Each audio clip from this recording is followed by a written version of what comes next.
everyone, I am Julian Ladaga, originally from Davao City, Philippines. So like many students, I had a dream of studying in Germany, but honestly, I didn't even know where to start.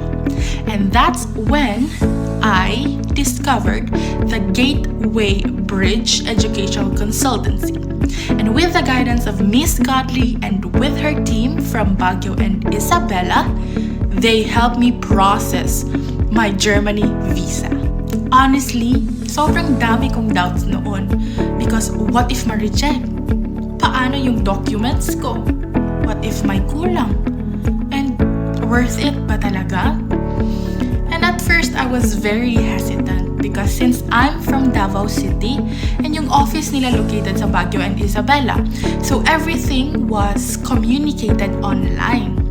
But surprisingly, the communication was very smooth. They guided me step by step. So from school application, document preparation, visa requirements, checklist kung anong dapat kong i-prepare, and even embassy interview questions. They helped me with that.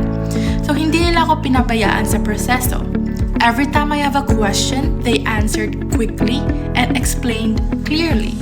Hindi siya madali ha. Maraming documents, may waiting time, at nandun yung kaba while waiting for the results.